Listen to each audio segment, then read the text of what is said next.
you know. Hey, I want the world to know. How do you define oversharing now? I feel yourself. like the drama brings money, though. I don't like it. But was the check fatter during those periods? My husband has just done things that no other man has ever done. I'm a It narcissist. is I have BPD. bipolar, So many things they that I can don't even tell. know. A lot of people in the comments will be like, from what I've seen, like, are you really happy moving to Nigeria? This is not a good country. They like, say all types of why stuff. do you keep trying to make Nigeria happen? He's never been controlling. I don't know if you want me to lie and make up Yeah. something or say something that you think I'm supposed to say. What cultural differences do you all have as far as like raising children? It's all spiritual, and you have to know how to fight against spiritual warfare because it's a real thing. Sis, when I tell you I can't not talk about God because of what I used to look like before, what I used to deal with before, I saw the best. Come on. When has been a moment where you were like, I'm done with YouTube? Like, I really don't want to do this anymore. It's not worth it anymore. Please tell the people, who are you? Hi everyone, and if you're seeing me for the very first time, my name is Q. I go by Q online. You might know me as Eat with Q. That is the biggest platform that I have, but most people just call me Q. I am a singer-songwriter. I am known for mukbang. I'm a motivational speaker. I am a jack of all trades. All trades. And they say jack of all trades, master of none, but honey, we're mastering everything at this point. Honestly. So yeah, I just have a lot under my belt. I mean, I've done so many things online. We found each other. We did. Last year around this time, and she was in Abuja. Yes. And I had met up with her. We had like a group of ladies who were all kind of like Niger wives, we can say, and we all decided to like get together and have lunch. And I met her, and automatically I could tell like this is a tribe member. Yes. Like the vibe was there. I was super comfortable with her, and then she ended up leaving Abuja shortly after, and I was just like heartbroken. And God, life, and time has brought us back together. Let's get started. How did you become Eat with Q? Like, yes. So around the time, so I posted my first video May 31st of 2018. Okay. Yes. And what makes you remember that day? Because that's the day that my life completely changed. Okay. So can I tell you a little story really quick? Please, honey, we're here for it. So right before I started doing mukbang, I was working a job. My background is in banking. Okay. So I was working in banking, and I absolutely hated my job with a passion. I mean, absolute passion. And so I'm really big on speaking your life into existence. Okay. I believe that is so real. Act as if the thing has already happened, speak it out into the existence, and watch it happen. So one day I was coming home from work, and I got in my car. I had a very rough day, and I remember being in my car, and I said, I hate this job, like from the top of my lungs. And I'm like, God, you have to change my life now. I cannot do this. I'm more than this. I can sing. I can do makeup. I'm creative. That's this. I don't need to be working behind a desk. I hate it. That's super Literally, frustrating. I cannot make this up. 5 minutes later, I get in a car accident. Someone hits me from behind. Stop. After I did that whole like, crash are we out talking moment, like a car accident or like a fender bender? Like a it was a fender bender, but this fender bender allowed me to get off work for 3 months. Oh, my neck. Come on. So I was like, okay. I got into a fender bender, and I was like, quick answer. Thank you, God. Girl. Thank you, God. Damn. So, yeah, I got into the accident. I was able to get off work for 3 months. In those 3 months, I said, okay, I love YouTube. So before I did mukbang, I had a beauty channel. Okay. But I was very inconsistent. I wasn't able to put the energy in because you're working. It's kind of hard to balance a YouTube channel and working all at the same time. But I knew, it's just one of those things that I just knew. I believed in myself. I said, if I could dedicate my time and energy into YouTube, I could be successful. So I knew that mukbang was trending, and I had already had knowledge and everything about YouTube because I was already having my beauty channel. Okay. So once I got into that car accident, I was like, okay, I'm not going to sit home and feel bad for myself. I'm going to use this time, this 3 months that I have off, I'm going to utilize it. And that's exactly what I did. I jumped on, it was a wave of mukbang at the time. Okay. Were you interested heavily in food and all that before? I was. I've always really? loved to eat. Okay. I've always been passionate about food. But the way I looked at my opportunity, having a platform such as mukbang, I looked at it like, well, I love to encourage. I've always wanted to be a motivational speaker. I'll use this as a platform to allow me to be my motivational speaker, to tell people about my story, my background. Which shows that you're analytical, able to like look at trends. Yes. Because some people just kind of get on YouTube and like throw out what they want. No. So you literally sat back and were like, let me be logical about this. Because you could have honestly went the beauty route and kept pushing that. No, I went the trendy. I knew it was popping. I already had the knowledge of YouTube. But I was like, okay, I just need to be able to be consistent. So I knew seafood boils were trending and they were popular at the time. Okay. I posted my very first mukbang. It was like a big lobster. It was a seafood. No, that wasn't it, honey. That was the one that's the one that solidified everything. I was like, damn, I wonder how much she paid for the lobster. Girl, we'll get to that. It was $400. But after investment. That isn't, but hold on, we had the money, we had everything at that time, so it was no big deal. So that wasn't the first. So let me tell you. I was like, okay, seafood boils are trending right now. Let me put out my first seafood boil. Mind you, wasn't even big on eating seafood. I like seafood, but I wasn't big on seafood. Didn't even know how to open a lobster, girl. Didn't even know how to do the lobster tail. Didn't even know how to do it. But I was like, I'm going to do it. The first video I posted, it did good. Like, it was like bigger than anything I've ever done, even on my beauty channel. Wow. And I consistently, for that entire month, I did a video every single day. Dang. My first paycheck was $3,000. Girl, what you going to do is kick out some content. When you got the time and energy, when you got the time and energy to do it, honey. So my first $3,000 for YouTube. My first check ever coming back from a car accident. I'm there building my brand. I'm building everything. The first check after being online for 30 days was $3,000. That is really good. And then I know that probably was better than what you were making at the bank, maybe. Yeah, because I was only making 70% of my income. Yeah. And then by the time they said it was time for me to go back to work, I didn't have to go back to work because I was already making... Honey, I got a new job. Yes, ma'am. And I'm my boss. Yes, ma'am. Yes. I love that. So your first viral video was the lobster. There was multiple viral videos, but that was the one. That 15-pound lobster is the one that went. I mean, World Star was posting it. Yeah. Interviews. I mean, people asking me to pay for my content. And then there were some other things that put me on the map as well. With where I was showing my creativity, my makeup skills, yeah, it was amazing. So what were people around you saying? I didn't tell anybody. Your family didn't watch you? I didn't tell anybody. Really? I'm really big in, believe it or not, I don't tell people, if I feel in my spirit that something's going to happen for me in a positive way, I am very secretive about it. I don't tell anybody. I don't say anything. It was people were coming to me like, I saw you on YouTube. I didn't tell anybody because I'm really big on protecting the things that I have going on, because you don't want anybody to put negative seeds in what you got going on. You don't want anybody to discourage you. And I knew with all my heart that I could do this. To just kind of push. Just do it. Just shut up, put your head down, grind, and do what you got to do. And that's what happened. I love it. It wasn't just me sitting behind a camera eating. It was, I would tell you my story. I would uplift you. I would tell you, how I was able to even change my life doing YouTube. I always encourage people, hey, you guys can do this too. I was just a few months ago, struggling to pay my bill. Yeah, never been a gatekeeper. Never. I love that. But yeah, there was a lot of people that were doing it at the time. What is a time where you were like, yo, I'm really loved by my community? Oh, like my your gosh. First, like, wow, like this is bigger than YouTube. Like this is my tribe here. What was that first impression? I knew that I was loved, and I knew that I was making an impact when I would have people that were sick with cancer, illnesses, mental illnesses, physical ailments in my DM.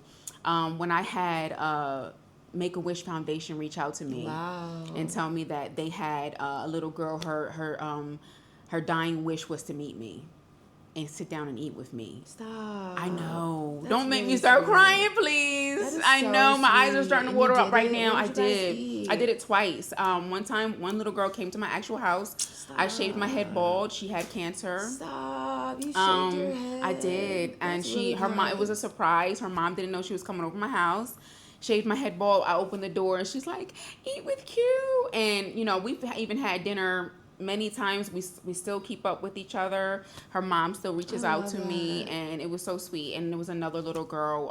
It was beautiful, and it was in the video and everything. You can find it. It's all on there. You have a lot of videos. Yeah, I do. I tried to do my research, but you got a lot of channels, girl. You are moving. You do a lot of motivational speaking. I do. Where did you channel all of that before YouTube? Like, were you like that person, your friend, kind of always, or it's in my DNA. Really, it is completely in my DNA.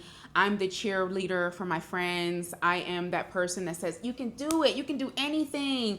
And that's why it's just unbelievable for me to even see like how my own life has played out, because sometimes you're pouring out that energy for other people, but you actually need it for yourself. Yeah. You know what I mean? But I've always been like that. That's why I said I wanted to be a motivational speaker, because I would motivate my friends. I'm a natural encourager. It's just a part of me. It really is. If somebody who were to spend like a week with you, would they be able to say, this is exactly how she is on screen? Or do you feel, because some people might kind of turn up that extrovert a little bit more on screen. Would you say that you were equally? I would say I've been through a lot online. I feel like when I first started my mukbang career, that was 100% authentically who I was. Like, just very sweet, very naive, very much an open book, oversharing. But over time, I've learned to kind of like scale back a bit and kind of almost censor myself, just because of the trauma. There's been a lot of trauma for me online. So I would say it's more, now it's more of like a guarded, but that same energy of you can do it, I believe in you, ministering to you, that's 100% there. That is 100% me. But now it's more turning into a more refined as I grow and as I'm getting older. When I first started, I was 28. Yeah. We're One thing that I always try to think about is, what is the definition of oversharing when you are an influencer and you're sharing your life with your audience? So like, your audience supports you, buys into you, gives you views, so they do feel like an obligation. Yeah. Or say like you drop a nugget, they want to see like what happened to it. Where do you find that balance? Like, how do you define oversharing now? It took me 7 years to define what oversharing was for me, because oversharing can really bite you. It can bite you as time goes by. And you could be thinking, oh, I'm just going to share a little something, but it really does backfire on you sometimes. And people can pick things apart, twist and manipulate things, and you didn't even mean it in that way. So for me, it is really just, it takes growth and it takes wisdom. Yeah. So I don't share things that could be twisted or manipulated in a way. Would I be ashamed of sharing this, later? Exactly. Would I be, I really think about it now. Would I be ashamed for someone to know this? Can someone use this information against me? And there are things out there that I wish I never shared. Yeah. Certain things, nothing is a mistake. You know what I mean? I regret nothing, because something is going to help someone regardless. You understand? But there are some things that I wish I hadn't have said too much about. Yeah. Have you put like ex relationships? Have I put exes on my channel? Yeah. Oh yeah, definitely. And then you delete it when it's done. Delete it when it's done. Yeah. There are some regrets there where I wish I had have never put certain people on my platform. They don't deserve a platform. They don't deserve to sit on my platform. There's friends, is that old a part friends, of the journey, old people. Though? It's absolutely a part of the journey. And so these are the things that people will use against you. Now, I'm not ashamed of anything. Yeah. But these are the things that I'm talking about people will use. And it's like, I'm making the same things that regular people make in their everyday life. But mine is just on a platform for people to see it. Yeah. You know what I mean? Like, we all go through it. We've like, all been through different relationships. Yeah. Everyone has exes. But because you've seen a couple people on my channel, now I'm the biggest whatever. She loose. Yes. Loose woman. Exactly. Yeah, when you had 2 boyfriends. Thank you. In 7 years. Thank you.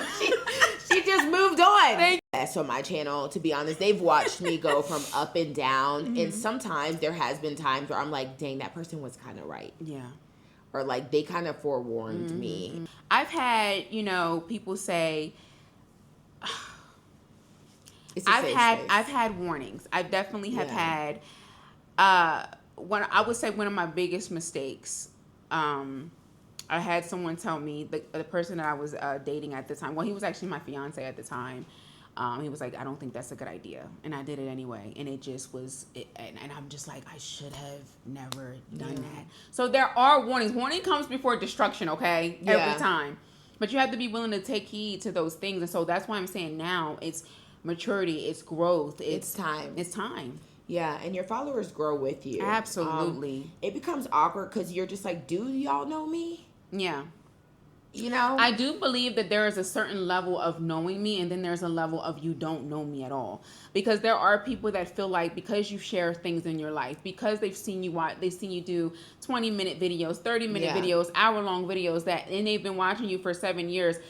There are still areas of my life that you don't know about me. There are still sides of my personality that I've never even shown on camera before. Yeah. A lot of people don't even know that I'm actually an introvert. Yeah, you are. I'm truly an introvert. Like, I go within my shell. I charge my own battery. Yeah. You would think, I have a sister. I grew up with my sister. You would think that I was the only child, the way that I carry myself. I am very much within my own self, within my shell. I love my own company. Loner gang. Exactly. I'm very much a loner, and I love it, but I can be an extrovert. I can be the bubbly, happy person. We have a good time. We turn up, all of that, but I'm a natural introvert. I get it. What made you transition from the mukbang videos to like vlogging? Or did you always kind of do both? No. So the mukbang was strictly 100% mukbangs. And then I love to do the vlogging. There was maybe like a couple of times that I went vlogging when I would go in LA. There would be opportunities for me in LA. I had an opportunity to go to Atlantic Records. They called me. They reached out to me.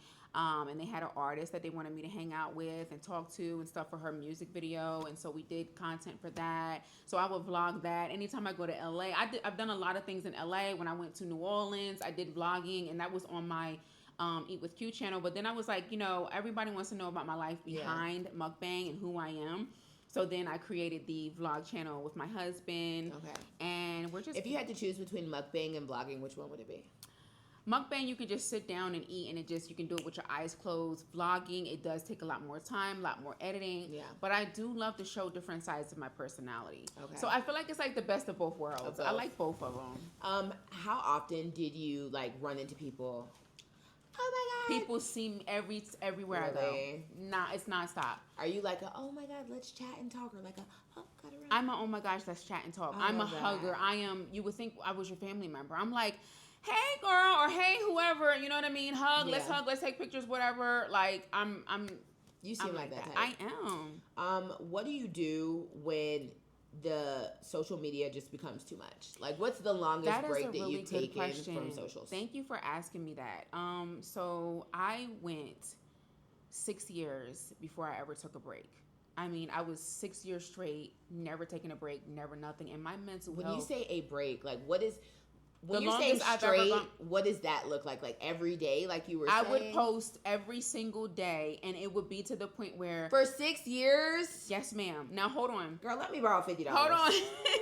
I was posting... But that's where my success came from, the consistency. And I was addicted to the consistency. I was addicted to the success. I was addicted to watching my numbers move and grow and watching that paycheck move and grow and all that. But hold on. Every day. 6 years every day. But then, I would do every other day or something. But I was consistent. People knew me for my consistency. I'm doing a video every day. I'm going to upload.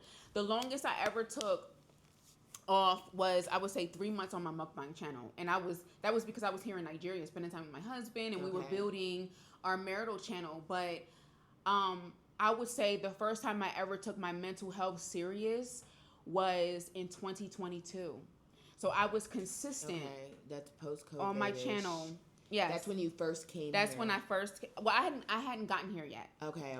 And that was the first time I checked myself into to see a therapist because I had been struggling with mental like just everything. Like I was struggling with depression because I didn't take a break, constantly uploading every day, going through so much trauma, relationship embarrassments, online platform embarrassments, being ridiculed, being criticized, being judged, all of that. Can you imagine all of that all on you, and you never taking a break? You never taking time for yourself. Do you feel like the drama brings money though? I don't like it. I don't want drama. I but don't. was the check fatter during those periods? I mean, it can't. Yeah, I mean, I could say yeah, but it's not worth your sanity. It's not worth your mental health. I would rather have my peace. And all money isn't good money. And this is where we come into the wisdom and we come into the growth, because it's like you don't want to stain your name. Like, yeah, that's true. I want a good reputation. I don't want a nasty reputation of being the problematic crash out. And I've been that. And we thank God for deliverance. But I'm a retired What would you say your biggest crash out is online?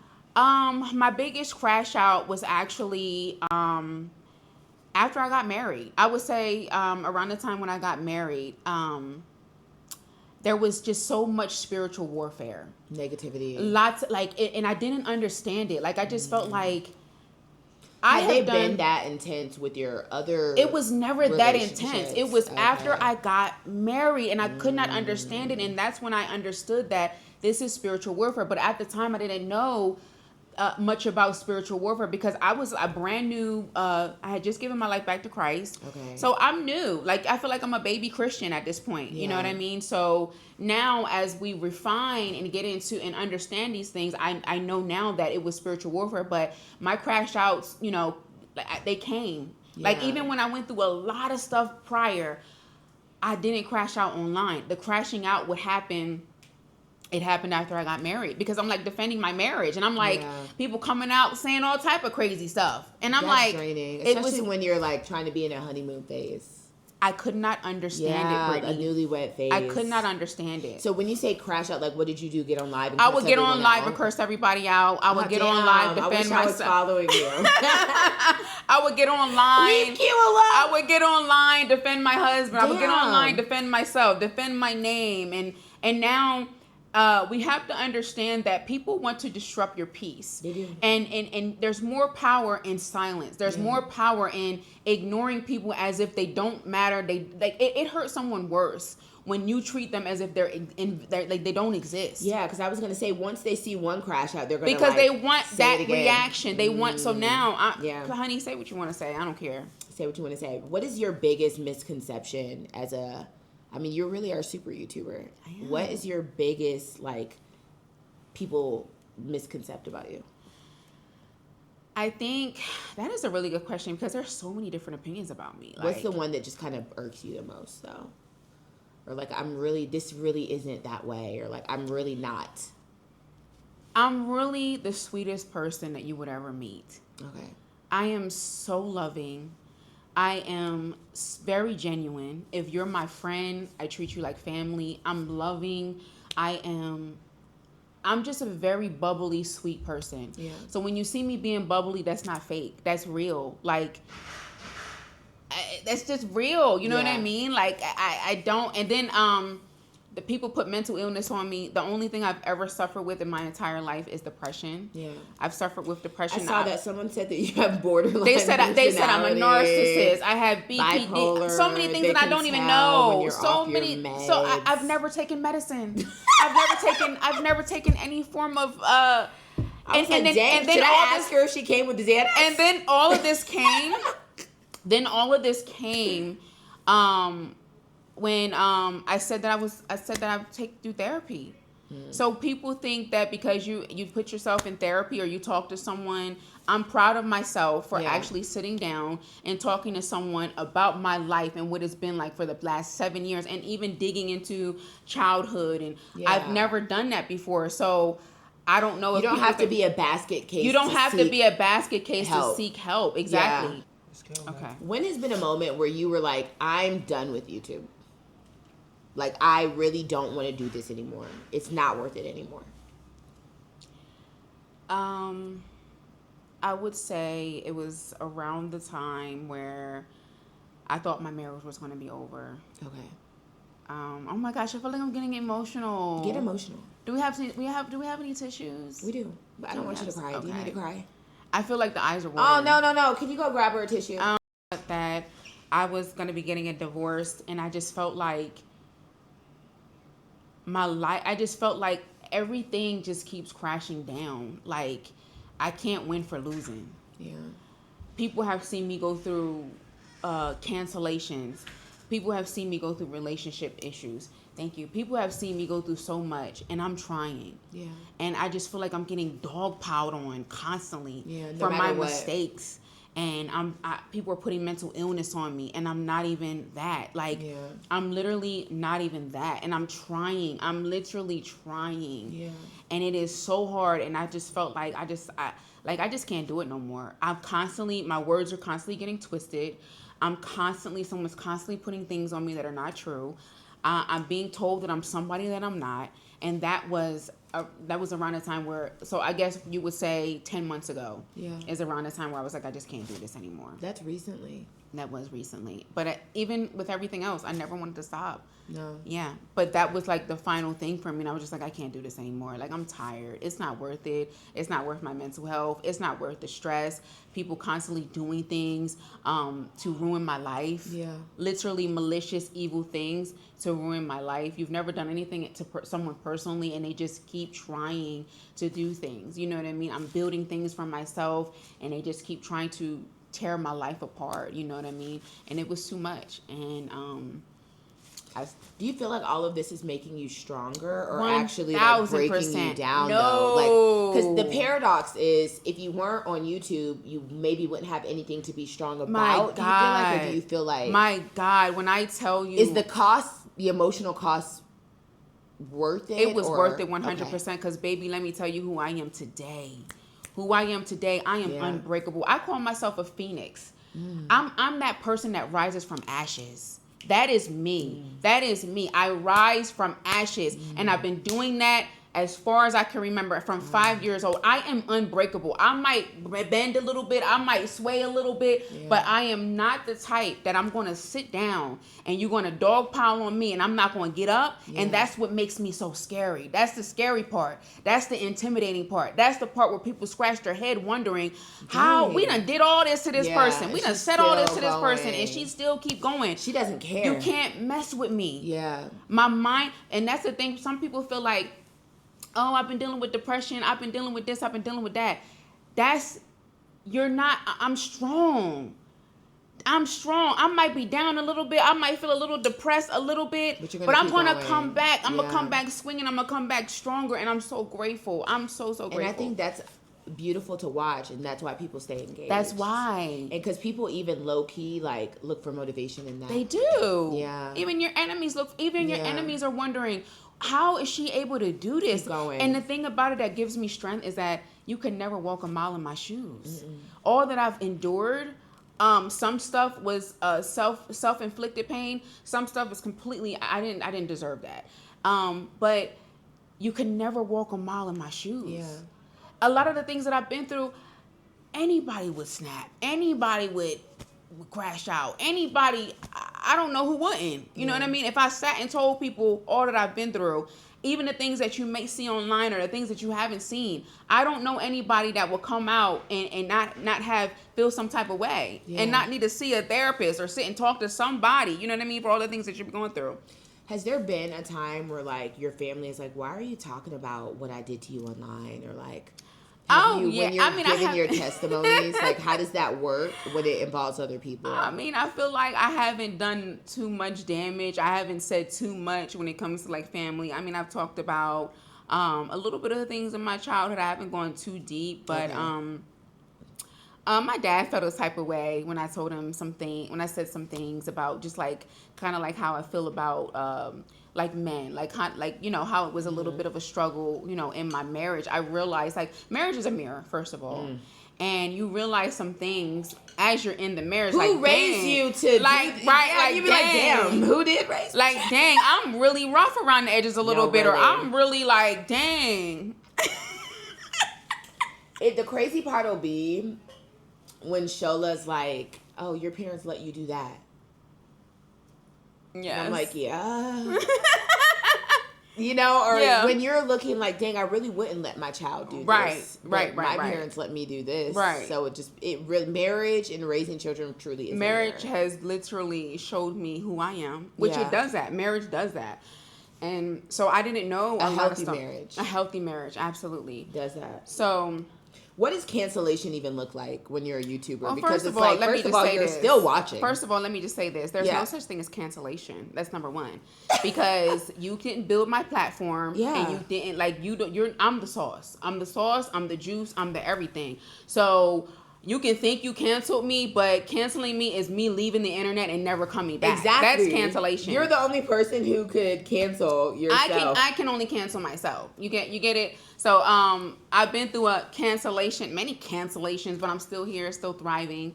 And no weapon formed against me shall prosper. Amen. And I mean that with my whole heart. Amen. With my whole chest. If it wasn't YouTube, what would it be? It would be, I would probably be a nurse. I do have a background in dialysis. I was a dialysis technician. It was one of my favorite jobs in the whole wide world. And it just, so much compassion. I'm very compassionate, and I do everything with my heart. I wear my heart on my sleeve. And I think that's been like my biggest issue over time is it's like, I truly wear my heart on my sleeve, and such a loving person, you know? Has it ever felt like a chore? What? YouTubing. Yes. Like, is the love still, from the day that you started to now, is the love there for it? The love is absolutely there. I feel like I've gone through different waves of feeling like it feels like a chore. I love it now. It's just like different waves. It depends on where you are in your career. Are you in a cancellation phase? Yeah. Are you in a celebration phase? I've been through all of that. I've been through the cancellation phase where it feels like a chore. I've been through the celebration phase where people are celebrating you. I've been through many different areas of this thing, this beast, because that's exactly what it is. It's a beast. I've been through the creative space where people were actually able to see, wow, she's actually really talented. You know what I mean? You can sing, you do music, you also can do creative. I did, another time I went viral was when I did the 31 Days of Halloween. And I turned into a character every single day. Wow. And I turned into Michael Jackson. That went viral. That still goes viral to this day. I didn't see that. That's so fun. I have to show you some of my stuff. But do you watch your videos, or does that make you once I post it, I'm done. Yeah. I post and go. I don't watch it. Okay, so you and your man do not watch y'all channel. Like, damn. I don't post watch and either. go. You know, I actually hate hearing my own voice. Girl, I post and go. Okay, so you don't read your comments. I do. Okay, so there was a time where the comments used to be too much for me emotionally. Okay. So that was some of the things that I've learned in therapy. Like, just, okay, you don't have to look at it. You know what I mean? Or have someone that censors the comments for you, or reads it and deletes it, or whatever. You know, appoint certain people that can do that, because it can get in your spirit. You know what I mean? Girl, I'm argumentative. So, I'm going to go back and forth. But I don't have as many, subs as you I don't do that so anymore. That's a lot. I don't do that anymore. One thing that I've learned is that I don't argue with demons. I don't go back and forth with demons. You've already made it up in your mind that you don't like me. There's nothing I can do to convince you otherwise. Okay. So I am not going back and forth with somebody that's going to be a professional misunderstanding me. You're going to be a professional at misunderstanding. It's nothing that I can do. I can literally pull my heart out of my chest and show you all the intentions. I can turn my heart around every which way and show you my intentions, and you're going to misunderstand me because you don't like me. Yeah. So for my peace, for my sanity, I'm just not going to engage. Which makes sense. You've reached a point of emotional maturity it's about that peace I am for not me. at right now. So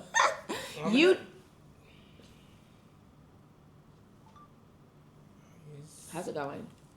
Perfect. Good. Let's go. Perfect. You said that you slowed down with the mukbang when you got to Nigeria. I did. Why? When there's so much soup? There is so much that you can do. I think that was a part of just like me taking a break and just slowing down and just being in the moment, enjoying my marriage, enjoying the culture, and now that I'm here full time, I said I'm revamping some things. Okay. I am. So you're not going to mukbang like different soups, or like how exactly does that revamp look? So there are going to be some surprises. I can't tell everything, but we're definitely revamping it. We're definitely still going to do the mukbangs, but I'm completely rebranding. Okay. I'm going to be rebranding my entire mukbang channel. If it's been working so far, why? Not rebranding to the point where I'm not doing what people know me for, but we're showing the growth. We're showing the maturity. We're showing, so people have known me for just being like this motivational person or just talking about different things. But now that I have fully surrendered my will, my mind, my heart, my mind, my body, soul, and spirit to God, my Lord and Savior, Jesus Christ, I want him to be in everything I touch. So that is where the rebranding is going to come from. Now, it's not. You're not seeing my own will now. You're seeing what the Holy Spirit is telling me to do. You're seeing this is what you're seeing now. Okay. You get what I'm saying? And so we're going to let God do whatever he decides to do, whatever that looks like. So I don't even really have all the answers on what that looks like. But I just know now going forward in my digital footprint going forward, I want God to be the center of everything that I do. I love that for you. Are your American followers into the Nigeria move? Because I'm just thinking like as far as like demographics, RPM, the money, because you want to keep that American following. Do you feel me? They love it. Yeah. My supporters, even the ones that claim that they don't love it, they truly love it. They eat it up. They suck it up. They are sucking it up like a sponge. They're invested. And I love that for me. And I just feel like when you have a loyal following, it don't matter what you do. I could be in Turkey somewhere. I could be wherever. My enemies and my haters, they are the biggest fans, honey. They clicking and tuning. They're better because they click twice. And then they rewind. They don't click twice, baby. They all up and through that thing, honey. More than the ones that actually really love you. Go back, hate me more. Okay, but your haters are really your biggest supporters, and they're your biggest. I don't even call my supporters fans, but your haters are your fans. Like they're your actual fans because they're obsessed. They're obsessed. Do you think that if you started your channel today, would it get to where you are now? Like today in 2025? That is a really good question. I would say yes. Yeah. Yeah. Because I'm still that same person with the same knowledge. But some people are like, YouTube is still gonna get all of that. But I'm more refined. No, please. I don't believe in that. I don't believe in that. No. You don't believe in the algorithm. Let me tell you something. No, I don't believe in the algorithm. Because baby, let me tell you something. What's for you is always going to be for you. Any door that has your name on it, you're not going to miss out on it. There's nothing that no one can take away from you. They could try, but when something has your name on it, it's yours. Yeah. And nothing and nobody can stop what God has for you. Period. Okay. Do you feel like your content does better when it's couples content? No. No? No. Okay. Mm-mm. I think I'm the sauce, I'm the juice, I'm the star, I'm the everything. So whether I'm not with my husband, whether I am with my husband. See, sometimes I've noticed on some people's content, like I started my channel by myself. Okay. So people know me for me. You know what I mean? If I add somebody on, that's an add-on. You know, it's an add-on. But people, if I'm by myself, I'm the star. You get what I'm saying? I'm that girl. I love that. So you are here in Nigeria. I am. And it's because of love. It is because of love. How did you and your husband meet? Oh my gosh, it is truly a love story. We're here for it. So I had a friend who was Nigerian American. He was born in Nigeria, everything. He called me one day in 2022. And it was so crazy because when we first met, me and this friend, he was like, we talked about Africa. I've always loved Africa. I didn't care what part of Africa. I just knew that, like, before I died, I wanted to go to Africa. Why? Because it's the motherland, girl. Who doesn't want to go to the motherland? Well, for me, in my mind, that's how I look at it. Like, did you have like a specific country or? No, I just wanted to go to the motherland. And so he ended up being Nigerian, and he called me one day just out of the blue. He said, Q, you remember how you said that you always wanted to go to Africa? I was like, yeah. He was like, well, I'm getting married in Nigeria. Do you want to go? I said, oh my God, yes, please. That's fine. I said, please. Having a wedding is your first experience. That was my first experience ever. For here. I said, okay, and then so his wife ended up being my husband's sister. Okay. Yes. Wow. Yes. So, yeah. So. Oh, that's lit. That was lit. That's lit. Of course, I'm single at the time. Okay. And we're getting ready for the wedding. She's doing my measurements, honey. I'm getting my dress made. So I'm getting a dress made for the first time, honey. I'm getting a custom made dress with my specific measurements, honey. Wow. I'm getting it feels so lush. Isn't it the best? Yeah. It's the best feeling ever. It is. So we're doing the measurements online, honey. I'm on WhatsApp. The ladies get my measurements, honey. We're picking out fabric. We're doing the whole 9 yards. And so I was like, well, I don't want to be, if I'm going to be in Nigeria, you know what I'm saying? Like, y'all gonna be busy with the wedding stuff. Who's gonna show me around? Who's gonna, you know what I mean, look out for me? And then I don't want to be a burden. Exactly. Yeah. And then my sister-in-law Favor was like, well, I have a brother, you know, he's not doing anything, you know what I mean? He can, you know, take you around and show you whatever. And I was like, okay, cool. We exchanged numbers, and so we were getting to know each other before I came to Nigeria. Okay. Was it like awkward? No, it wasn't awkward. It wasn't awkward at all. What did you guys talk about? We talked about my life, his life, Nigeria, me being American. Was there ever any like romantic feelings before you saw him? Were you like, you know, I might like want to go on a date? Or like not really? It was literally, I had to wait until I got there because it's like, you know, you got to see what it's like when you get there. You know what I mean? Sometimes when you're texting, like, you know, like, this seems a little. I never felt like it seemed anything. Okay. It just was open. like. I'm open. Open. Literally open. Okay. So I get to Nigeria. I land in Lagos. He's there with his sister. Okay. He's there with his two sisters, and then he's there with them. And then they were like, "Is that her?" He was like, "That's her." He was like, "I know that's her." We were in Lagos at the time. Okay. And I'm walking And down. this is like just at an event. I'm coming to Nigeria for the first time. No, I'm saying like you're getting off the plane. I'm getting off the plane So he met in you at the Lagos. airport. He met me at the airport, baby. I'm walking down and he has a single rose in his hand and he gives it to me. It was so sweet. Then I was like, okay, I think I like him. Game plan. I think I like him. He gives me a single rose. I meet the sisters and they're sweet. and they all hug me and they're so sweet. And then, you know, and then your friend was there too. my friend was there at the time. I think I got there before him, I think. Okay. But I met, you know, Favor, and I met Blessing. Her name is Blessing, and we're all meeting or whatever. And I meet him for it's burned in my head, like that sweet. first meeting. It was so sweet. Were you like, damn? Girl, I was just like. Was it giving what you thought it was going to give? It was definitely giving. Okay. He was so much smaller too. Like, like I remember what it felt like hugging him. For the first time, and I just remember like he was super muscular and everything because he's fit and everything, but I was like, dang, like, you know, he got muscles and stuff, but I just remember that feeling of hugging him, like, dang, he's small, but like he was probably like, mama is thick. He was just like you're so beautiful, like your skin enchanted. You're just, like, and he was just like, I love you. I love that, right? Don't go back, please. And that's literally how it was. Like, we stayed some time in Lagos. We went to like my first experience coming to Nigeria was like, I mean, damn, best. you were hanging out with this family. I'm hanging out with us from day one, girl. Yeah. We're in Lagos for a couple weeks. We went to Port Harcourt for a couple weeks. We went to Abuja for a couple weeks. Girl, I ended up staying in Nigeria for a whole month after. Like, I wasn't supposed to be there that long. I was only supposed to be there for like 2 weeks. I pushed my ticket back and I ended up staying in Nigeria for a whole month. Wow. Yes, and I'm with this man. I love that. It ended up to being my husband for an entire month. That is crazy. It was super romantic. So when you told me that you were private though.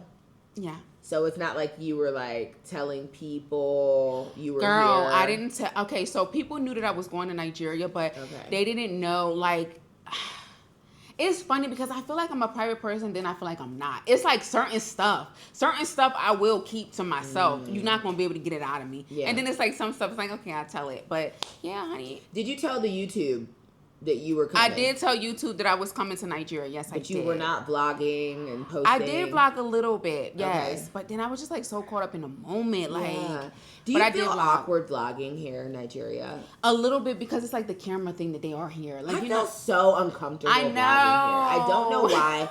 Other countries, I have been able to like freely just Same. Something here just like makes it's me because feel they make you feel so insecure because they don't like being on camera, and it's like we're not even recording you, sweetie. Yeah, like, they get so angry. Yes. Or like, you're gonna buy this if you're gonna film. Exactly. You gonna pay, or you gonna pay. I gotta buy peanuts. Like, I don't even want peanuts. Like, you're in the background selling peanuts, and you want me to pay? Exactly. I gotta pay. It's crazy. It's just not. I'm trying to get out of my head with that, so I can see why you put it away. I did. I did. And I just got what I enjoyed could. the moment. Yeah, I wanted to enjoy the moment. So what was he like? Like, oh, you do YouTube? My Or like, husband? yeah. Had My he watched husband, your channel he before did. you Before came? Before I came, he did. Okay. He had listened to my music. It was so embarrassing because it's like we would be on the phone. I saw your playlist and listened to like 2 songs, and then Bliss started crying. I saw that you have your playlist. Okay, on your so channel. listen, that is not that music. Okay, so when I put my music on my channel, I don't want to put this part in. Okay, we can. We'll talk about that after. Yeah, let's talk about that after. I was about to say, yeah. so it doesn't confuse him. So he had listened to all my music, and he would be playing my music in the background, and it's like, I'm that type of artist where it's like, ugh. Like, it's like you do the work, and then it's just like, I don't want to hear it. I don't want to hear my songs. He would be playing my music in the background, playing X Chick. I have a song called X Chick. He's playing X Chick and like dancing to my music. Yes. Fan. And then he's like pulling up the Michael Jackson viral video Stop. and the It's mermaid the video. It's like I'm worst. just like, oh God. Yeah. But yeah, he was super supportive from day one. He was love very that. intrigued by what I did from day one. I love that. Cause it's not a normal thing. So were you dating before you came here though? And we weren't dating. It was just kind of like. No, I mean like you and other people. Like no. Were you single? I was single. Yeah. Why? By the time I met I had just got off something. You know what I mean? I had got betrayed. That was online. Was it the a white betrayal? guy? No, it wasn't. Mm-mm. Okay, This I was went like in the archives and found the white guy. Yeah, that's fine. He was like, Let's not talk about the white guy. okay, please. never mind. I was gonna say, but and it wasn't even on your page. I don't even know. it's yeah. Anyway, That's it was the bad a betrayal. It was okay. That's what I'm saying Yeah, exactly. sorry. So I had dealt with an online betrayal. You know what I mean? By this guy who wanted to grow his channel. A leech. A leech. Let's not even give it airtime. Yeah, then. exactly. Yeah. So I was single. So at what point in you being with your husband during this wedding did you say, "This is a husband"? It was when he met me with the single rose. He was so sweet. He was so protective the entire time. Like, he didn't want me to get dirty. He didn't want the sun to touch me too much. He didn't want... I was like a little baby, a little egg to him. And he still treats me like a little egg. Do you know that that's my Yoruba name? Really? Labake. Aww. It means to be carried lightly in the hand. That is like literally how my husband acts. Wow. Am I saying it right? Labake. Oh. Do you want to know what my name is? I would love to. My name is Tamino Belema. Belema. Yes. Which Yes. language is that? It is Okrika. You know she's an Okrika woman. Yes. Okrika. River State Port Tamino Harcourt. Beluma. River State Port Harcourt. Okay. Tamino Belema is my African name. It means God's You're love. Nigerian. Yeah, my Nigerian name. Yeah. Yes, my Nigerian name. Yes, I'm a Rivers queen, honey, and I know how to do The my Rivers Rivers queen. dance. Do it. I will do my Rivers dance. After. Yeah. Okay, before we wrap this Where's, up. I need a little cloth or Bring in something. words your Yoruba name. Labake. My Oh, Yoruba name Labake. is Lebake. It means to be carried lightly in the hands, like an I love egg. that. Baby me. Girl, Love and they me. hate when I call myself a Rivers queen. Why? That's what my husband calls me, baby. Why are you mad? Why? Girl, would they just be hate that? hating so bad. But I'm gonna show you on my Tell them end. if they want a name, they can ask ChatGPT. It's okay. But it's different, honey, because our husband's name does. Hello, I got named, but I you got can name named. yourself. Please, Okay. please. When it came time for you to leave, how was he like showing you that he was intentional and that you all were going to transition into like a long-term relationship? He applied pressure, honey. One thing that I've learned about Nigerian men, when they put their stamp on you, when they put their mark on you, you're theirs. Like, you are nobody else's woman. You are nobody else's. Like, he owns you at this point. Like, you're mine. Okay? And Nigerian men put that pressure on you, baby. Like, they just apply pressure that no other man has ever really applied. Yeah. Really intentional. Very intentional. Okay. And my husband has just done things that no other man has ever done. Go into it though. I spoke a little bit on it, like my salvation. You know what I mean? My husband cared very much about my salvation, my relationship with Christ. And my husband is really big on being a Christian. He loves, like, my husband has a very serious relationship with Jesus Christ. And I have to be very specific when I say Jesus Christ. I want everybody to know that I serve Jesus Christ. I don't serve any other God. Because people say God all the time, but you don't know what God they're talking about. Yeah. So I got anyone could be a God. I'm talking about Jesus Christ is who I'm talking about. Wow. So my husband, came into my life. I have had men who led me astray, who had led me away from Christ, but my husband was only focused on my salvation. Like, do you know Jesus? Like, I said, yeah, I know Jesus. I grew up in church, blah, blah, blah. Well, where you stand now? If you was to die right now, where are you going? And I had to sit and think, like, Depends on the day. Yeah, right? Just kidding. I had to sit and think, I'm actually in the darkness right now, so I probably... Hold on. Yeah, no, really though. Yeah, so he was, really sweet. He would minister to me, and that was the biggest difference for me. Like, that's a gift. You know what I mean? That is such a true gift, and it was beautiful, and I just thank God for that. So that was one of the biggest indicators. You never felt like a discernment or like this might be too good to be true, or did you ever ask yourself, like, why is he single? I never felt like this is too good to be true. I did ask, like, why is he single? He was single because he just didn't find the one that he was looking for. You know what I mean? And he's a very intentional guy. And like, my husband was raised to never promise a woman marriage if that's not if you're not serious about this woman. He's not going to say that he wants to marry you if he doesn't want to marry you. So he was, of course he probably had his little flings or whatever, but... I've had people say to me, like, well, he put a ring on it so quick because you're American. Right. They always say that. Yeah. Did that ever cross your mind, or you're just... Well, my husband never had any, he never wanted to go to America. Okay, so let me tell you. They always say, oh, he's a scammer, he's this. During the time of when me and my husband were dating and getting to know each other, he never asked me for anything. He never asked me for any money. He never asked me to do anything for him. He never asked me to pay for anything. He never, ever asked me for anything. Yeah. So that was like, okay, I was like, that's a green flag for me. That is a green flag. He never talked about going to America. I can't wait to come to America. Oh my God, file for me. None of that. My husband, even still to this day, he's never asked me to file a visa for him. Touché. And he does not, who wouldn't want to come to America to visit? I mean, I think anybody would want to come to America, but my husband is not pressed to come to America. Yeah. He wants to be with me. He wants to be wherever. Have you ever asked him, hey, sweetie, can you move to America? No. So you do not want that? I'm not even the type of woman that wants, like, I want to be out of America, believe it or not. Like, I felt like I was in my time of, like, it's time for me to travel. It's time for me to live. And so we ended up, we got a visa to go to Barbados. And we decided that we were going to relocate to Barbados for a couple of years. We didn't even want to, America wasn't even our first option. Yeah. So that didn't play out the way that we thought. So then we were just like, okay, we need to figure out what we're going to do now. And so now that's what led me to being in Nigeria full time. But no, my husband has never really showed any interest of coming to America. I mean, of course he would want to visit and meet my family, but... What were the complications with Barbados? Oh God, extreme complications when it came to the transit visa. Okay. So Barbados is a visa-free country for Nigerians. It was no issue of us. I mean, it's visa-free, meaning you can come visit. It's no problem. But we were going to be staying there for 2 years. They had like a 2-year program, expat program, where you can come live in their country for 2 years. We did that. And then there was an issue for him getting the transit visa. They would not allow him these other countries where he's trying to transit in. It was a problem. Yeah. You know what I mean? Just because he's Nigerian. I was looking at places in the West where Shola and I could visit together because, the visa thing. And really, it's like Haiti. And who wants to, Shola was like, it was difficult. Girl, if you do not get it out of my face, I'm not going to Haiti. Yeah. So I was like, otherwise it's like Mexico, all these places actually make it really hard. It's very, very, and it put a lot of strain on our marriage. Really? And I would blame it, like, I feel so bad. I had to repent a lot in our marriage. Like, I realized there were things that I was blaming him for that was out of his control. Yeah, like, he can't control that. He can't control that. And I was angry. Like, So how long was the gap between you going home from the wedding and then you returning here?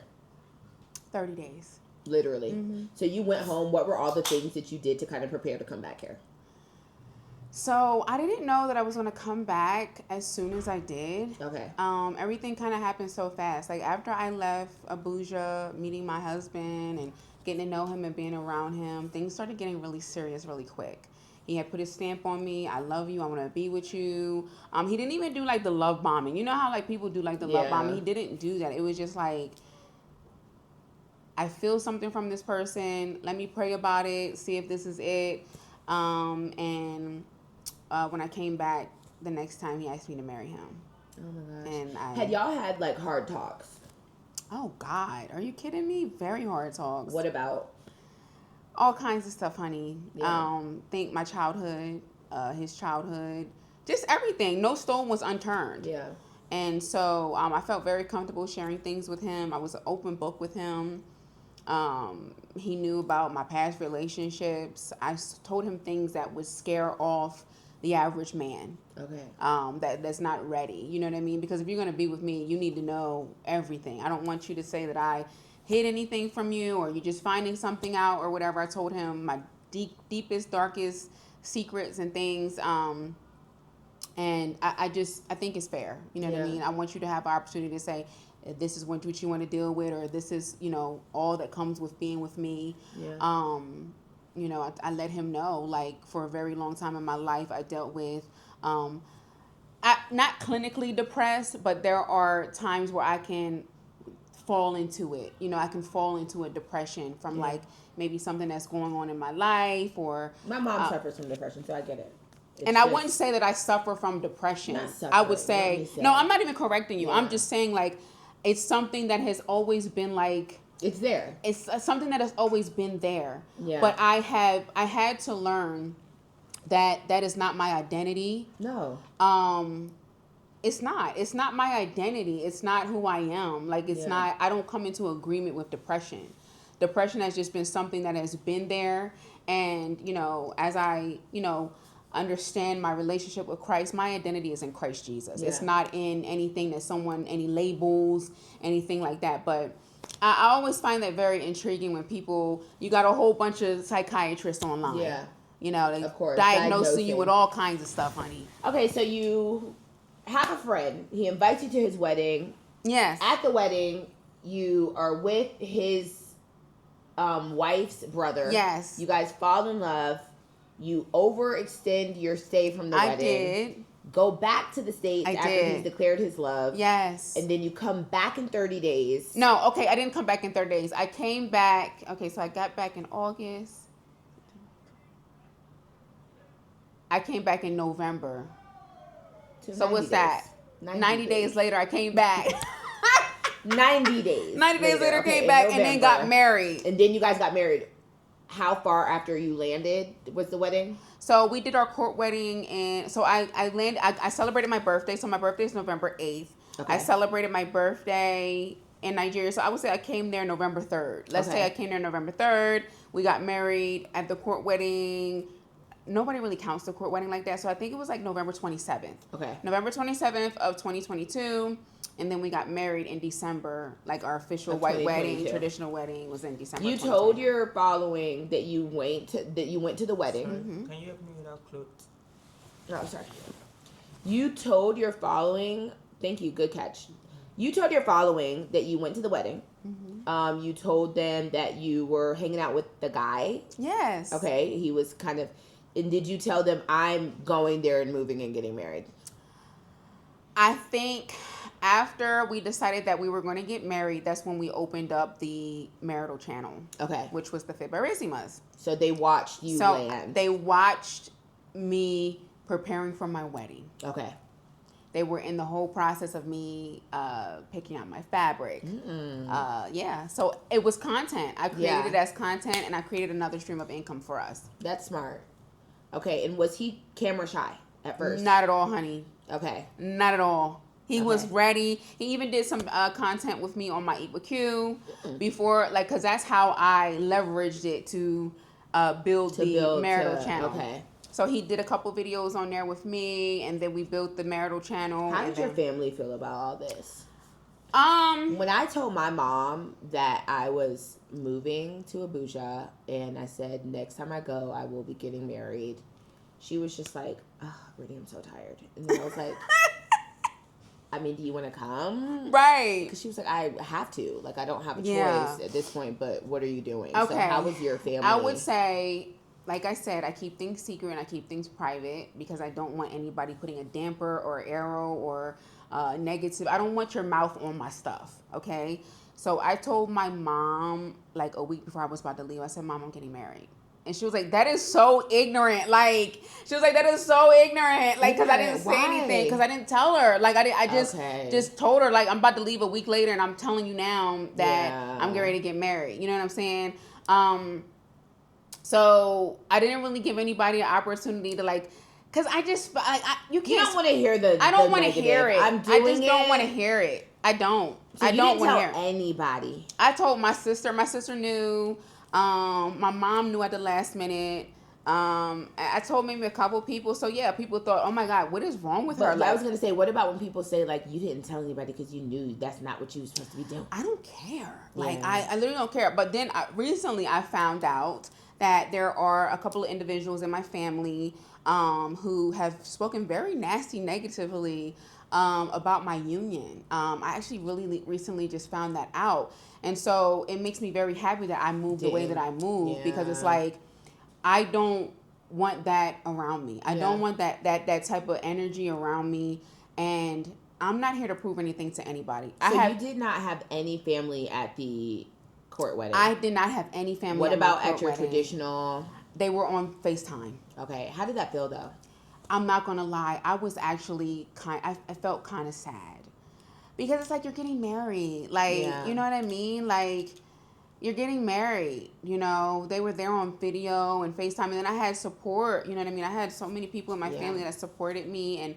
And they were cheering for me and things like that. But I also didn't want to have to deal with, you know, people making excuses and letting me down. Yeah. Like, I can't afford that flight. Or I don't want to have to get a shot. Well, yours was a little last minute. I don't want to have to get a shot. I don't have to do this. I don't have to do that. So I didn't want to have to worry. But I had people that did show up for me at my wedding, friends and stuff like that. So I love that. But I did have support, but it was kind of sad because, you know, you want your main people there. Your mom, you know what I mean? I was shocked when I got married how much hate I got from, like, why would he pay a dowry when you're not even Nigerian? Yeah, it's a lot of hate. Did he pay a dowry? No, I didn't want my husband to pay because I'm not Nigerian. So I felt like it didn't make any sense for him to have to pay a dowry for me. Yeah, like I heard that River State dowry is like the highest. It is, honey. Are you paying River State dowries? Are you gonna stick to the Yoruba, sweeties? I will stick to the Yoruba. Okay, so being as though I'm a Rivers queen, you know, and I am from River State, Port Harcourt, honey. We have the most expensive brides. We have the most regal, expensive. You know, okay, now we're just those brides. We're just that, you know. Shout out to my Rivers queens. Okay. Us cheap Isha Carey brides over here. I'm just kidding. But no, my husband did not pay a dowry. Okay. Did he have like a talk with your mom? He did. Or like He did. Yes, he did. Okay. Mm-hmm. And his family just openly embraced. Oh, Were there any African American traditions that you wanted to integrate? We jumped the broom. Oh. We did. Did you do that? We jumped the broom. It was so sweet. And it was my mother-in-law who did that. Like, she was so sweet. Like, she just did all her research on the American. I was going to say, was she on Google? She was on Google. I think she was definitely on Google. It was so sweet. I jumped the broom actually twice. I said, Mommy, we only do this one time. It's after everything. You're going to do She it wanted me to keep jumping the broom. It was so cute. That is super, super sweet. What shocked you about your wedding experience? Oh, God. I wouldn't say anything really shocked me. I would just say I was basking in the moment. Like, everything means something. The beads that I have on my wrist, the beads that I have on my ankles, the way they tie my fabric, everything means something. And then I'm just not used to that. You know what I mean? Everything has a meaning. And then, like, even after we got married, we did the Thanksgiving where we go, what shocked me? Getting married with 5 other brides. That was shocking because we got married at our church. And it's strict. You have to do it a certain way. Okay. We had to do premarital counseling. We had to get baptized. There was no sex before marriage. We had to do testing, HIV testing. Why we skipped Did y'all have to do that? Girl, no. We skipped the white wedding. We had to do, girl, we had time for all that. Girl, meet me at the tribe. It was so strict. We had to do STD testing, HIV testing. So what happens if you have chlamydia? You can't get married to the person. Damn, that's if you have any diseases, you can't get married to the person. Will they let you get if you're pregnant? No, you can't get married to the person. And if you're pregnant, you can't even do the ceremony. Like, even if it's his. Yeah, if we get married, if me and my husband decide that we're going to get married at the church and they do a pregnancy test, they gave me a pregnancy test before I walked down the aisle. No, that's not right. If it had came out as positive, we're not doing the white ceremony That's and everything. invasive. It was. So that was what was shocking. Yes, that was very shocking for us. Not the He was STD annoyed test. too. He was super annoyed too. I mean, like that's like, why are you in my business? If you have HIV, what, you don't deserve love? Like if you had the HIV and stuff like that, you That's had any sad. STD or anything like that, it was going to be a no. Okay, but y'all did have your court wedding. We did. And then the white wedding. We had the white and wedding. And then the trad. The trad, Did you guys have a reception? Everything was all in one. So we Okay. had the white wedding and the trad. Everything was just all in one. I love that. Yeah. So what I was was so the steps exhausted after? Where did you guys start after the wedding? So after the wedding, we went back to our house where we were at. And then we started thinking about, okay, what are we going to do? So that's when we had decided that we're going to move to Barbados. Okay. But we were met with extreme challenges when it came to that. And at this point, you guys are in Abuja. We were in Abuja, yeah. Okay. And so I stayed there for a few months, went back home. I stayed home for like maybe my lease was going to be up. I made sure my lease was up. I did everything. And then from America, I went to Barbados. Okay. So my husband was supposed to meet me in Barbados. We had our house. We had everything. I brought the cats the same way I brought the cats this time. But it was all, I wouldn't say it was a waste, but it felt like a waste. And it put so much strain on our marriage, like in the beginning, because I was blaming my husband for things, which he did some things that disappointed me, but a lot of the stuff, it was just out of his control. Yeah, visa is out of control. Completely. It was out of his control, yeah. But that's so frustrating if you've already like set your life. And it was done. Everything was done. I'm in Barbados by myself with my cats. A lot of people in the comments will be like, from what I've seen, like, are you really happy moving to Nigeria? This is not a good country. They like, say all types of why stuff. do you keep trying to make Nigeria happen? Yeah. Like, are you truly happy to have moved here? I am so happy. First of all, I am extremely, extremely like happy. Minus your husband.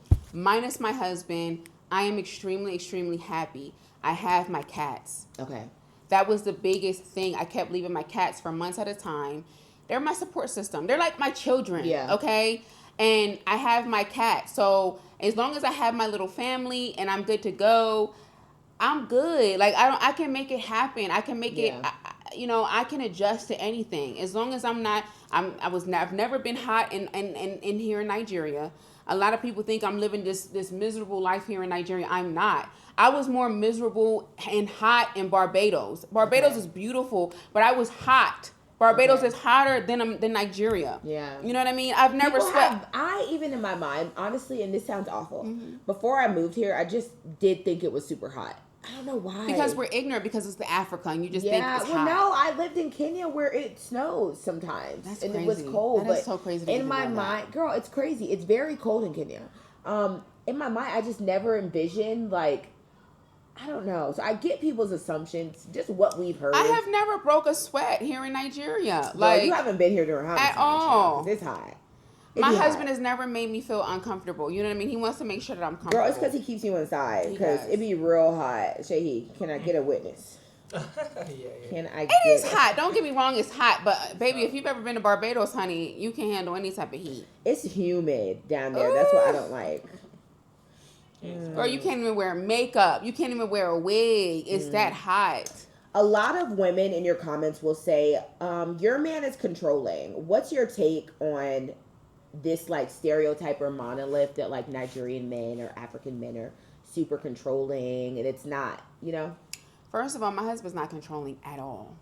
I even said that when we thought we were getting a divorce. You know what I mean? I even said that he's not even controlling. Like, that was one of the questions. Is he controlling?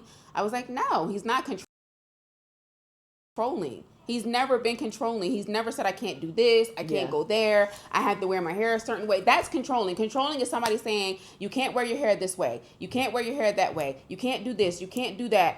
That is controlling. And I've said it 1,000 times. I don't know if you want me to lie and make up something or say something that you think I'm supposed to say. But my husband is not controlling. He's never been controlling at all. And so, and then another thing that I noticed is, like, people take someone's being protective and being a husband and being masculine and being being in the role of a man, because any man that really cares about you and wants the absolute best for you is going to lead you in the right way. He's going to direct you and say, but sweetie, I don't think that's a good idea. Sometimes I've made decisions where it's like, dang, I should have had somebody that said, don't do that. Yeah, I wish. And look at what I've done. And look at what I have done. What is the first interaction that you all had when you were like, I am really not a Nigerian woman? Well, I've never looked at myself as a Nigerian woman. Now this, or like, I'm not your mate in that way. Do you get what I'm saying? Meaning like with my husband? Yeah. I would say when it comes to like just me not being able to maybe express myself, maybe I express myself. First of all, I express myself in a way that a Nigerian wouldn't express herself to her husband, probably. Example. Meaning like just, you know, having something to say, you know what I mean? Like just automatically my husband is my king. Like I'm supposed to, you know, be quiet when he, like, you know what I mean? Yeah. I don't know. I can't really put it into words, but I've never felt like I didn't have a voice to express myself. Not saying that Nigerian women don't have a voice to express themselves, because they absolutely do. Yeah. But it's first nature for them to just, you get what I'm saying? Like it takes. You're not gonna shelf things all the time, or like I'm just not gonna be. I'm learning. Yeah. To mind my mouth. I'm learning. I just feel like us as American women, we don't look at men the same way that Nigerian women do. Why? Does that make sense? I think it's because of our culture. We don't look at at a man the way that they do. I feel like they're raised to honor a man. Yeah. That takes time for us.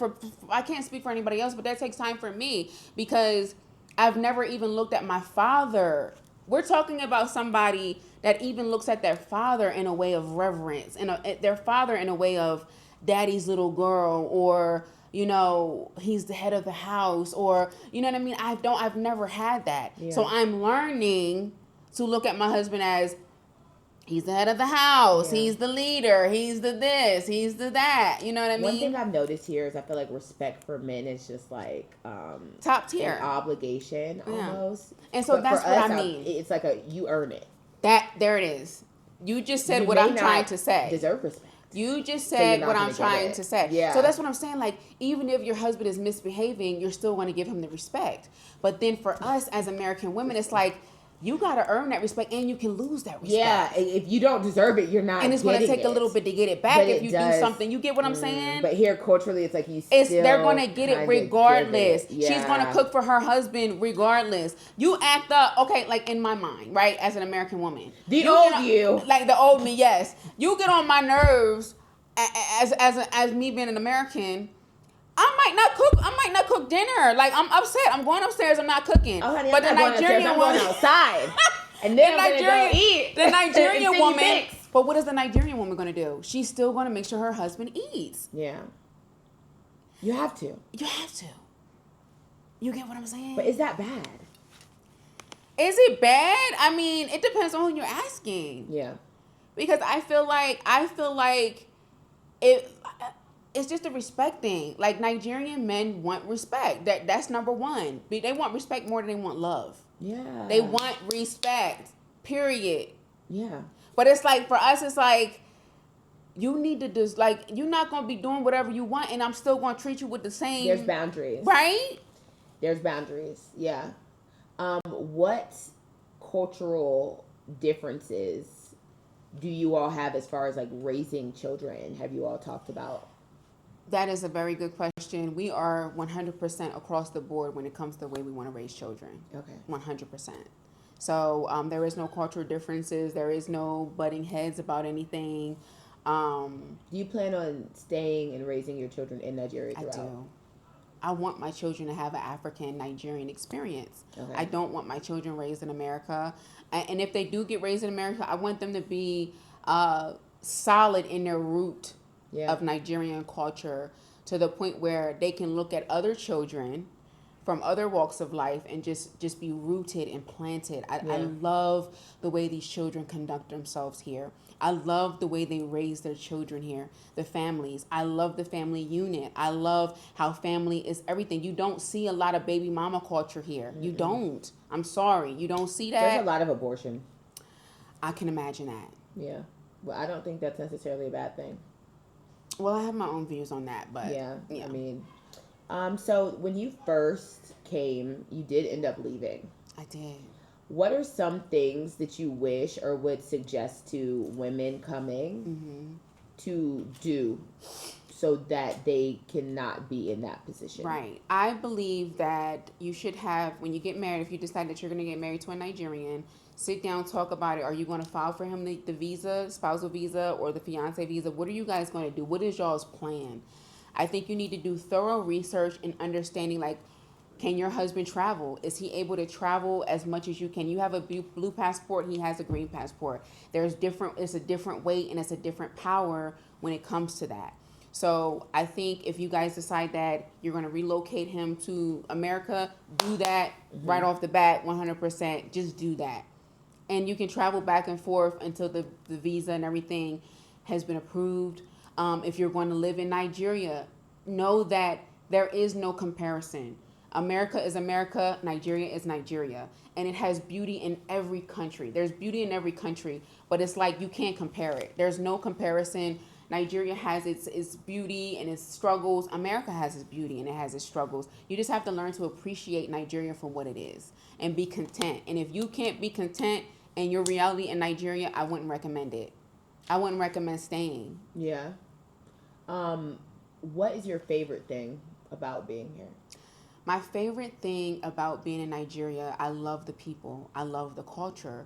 It was very easy for me to adapt because, first of all, I've always had an appreciation for Africa. Okay. But now when we put it into which country, I have an appreciation for the culture. I have an appreciation for the people. I have an appreciation for the reverence to God, no matter what religion that is that you're in. Whether you're a Muslim, whether you're a Christian, whatever, it's the reverence to God. It is the respect. It was something that I never seen before. When I went to church in Nigeria, it was nothing that I had ever experienced. Not saying that the Holy Spirit is not in churches in the U.S. and all that stuff, but they don't play with God here. Yeah. Do you get what I'm saying? Like, God, like, I felt the Holy Spirit. When I went to that church that we went to, the Holy Spirit came on me, like, so strong. Like, you can feel it so strong. It's not a game. It's not a joke. Are there people that are lukewarm? Yes. But when I talk about the reverence and the respect for God, it's not a game. No one's playing with God. You get what I'm saying? Playing church, playing with God, and all that. And that's what I love. I love so much the way the children are raised here. I love the respect that children have for elders, adults, even someone that's 2-3 years older than them. It's the respect. I love that. Yeah. And I want that for my children. There are some things that I don't like, but I love the culture. I love the fashion. I love the food. When you have said, and I have said, like, hey, it's not easy to navigate by yourself. Yeah. A lot of things I do need my husband for. Yeah. It's hard for me to get a bank account. I can't really move around mobily. Some people in the comments have said, like, doesn't that sound oppressive? I don't even want that. Like, but they don't understand. And see, here's the thing. It goes back to what I was saying, where people try to find negativity in anything that you're saying. They will twist and manipulate everything that you're saying. If you were to come here, you would find yourself in the same situation. You are not a Nigerian. How else are you going to do it? Would you rather go out there by yourself and get scammed and you paying for something that's really 5,000 naira and then you end up paying 50,000 naira for that thing? Yeah. That's what we're saying. And you're not going to understand that, like, if you're not in our shoes. Being an independent queen and a dummy. Exactly. Yeah. Like, do you want me to be out here and, like, I want my husband to protect me. I want my husband to help me. I don't want to be taken advantage of. And do you see what happened when I did something outside of my husband? I got beat for 70,000. And it wouldn't have happened if my husband was there. Yeah. So that's the whole point that we're trying to make. It's like, no one's saying that we don't have independence. We're saying that we had to lean on our husbands until we get ourselves, acclimated. Yeah. Why is that so hard to understand? It's really weird. I get a lot of, like, just negative, like, so you had to go to Nigeria to find a man? They say that about us all the time. Like, Yeah, No, we found our man. He just so happened to be a Nigerian. Yeah. Okay, like, what do you want? You can be like just the same way that y'all saying that we can get scammed. You got scammed, and now you're a single mother. Yeah. You got scammed and he lives in Baltimore. You got scammed by a man, whoever man, white man, black man, whoever man. You've been with that man for 10 years. He never proposed to you. Is that not a scam? Yeah. You've wasted your life for 10 years. You know in your heart that you would want to be married to that man. And he has not shown any signs of marrying you. You've been with him for 10 years. You've given him a baby. And he does not want to marry you. Is that not a scam? It's a scam. But you want to talk about what it is over here with us. It gets messy. Like, we can get messy. If you want to get messy, we can get messy. But I get a lot of like... Do you want to get messy? But then on the other hand, then you get like I want a man. They don't want a man. Like, I want a man. Can you hook me up with that? It's always that. It's always that. And then it's the ones where, you know... Girl, I've had women DM me asking me to help them find, does my husband have friends? Sweetie, we need to do a dating thing. Girl, I'm not doing a dating thing. Why? Because I tried to do a dating thing. They were saying that I'm a pimp. I'll be a pimp. I'm pimping, and I don't want nothing to do with it, okay? Now, it can get messy. Find love on your own. God helped me find my person. I'm not playing matchmaker because I don't want nothing to do with that. Yeah. You know what I mean? I don't want to be held responsible if something bad happens to your relationship. That's what I'm trying to navigate right now. I'm not doing so that. So you had a really messy exit. I did. You had a really messy exit online. I did. Emotions just get really high. I did. You guys worked it out. We did. You came back. You also worked it out online. We did work it out online. And now you all are back in business. Like Did nothing that ever ever happened. make you feel like, I don't want to put our love online anymore? So before anything had ever happened and before anything got online, I was feeling like because like I said, there are people that are on demonic assignment. There is people that have literally built platforms off my marriage, off bashing me, bashing my husband, bashing our union, bashing what God has done for us. Whether you think it's of God or not, it's not your place to put your mouth on God's children. I'm a child of God, whether you believe I'm a child of God or not. And so that's why my declaration and my mantra is, no weapon formed against me shall prosper, and every tongue that rises up shall be condemned. And what that means is it time? Continue. Oh, and what that means is you're going to be made out to be a liar every time that you put your mouth on me or my husband. Yeah. I don't care. We're not here to prove anything to anybody. All I ever wanted to do when I started the platform was to show our love, show intercultural marriage, live our life, do our thing. We're not here to convince anybody of anything. Whether you agree, whether you disagree.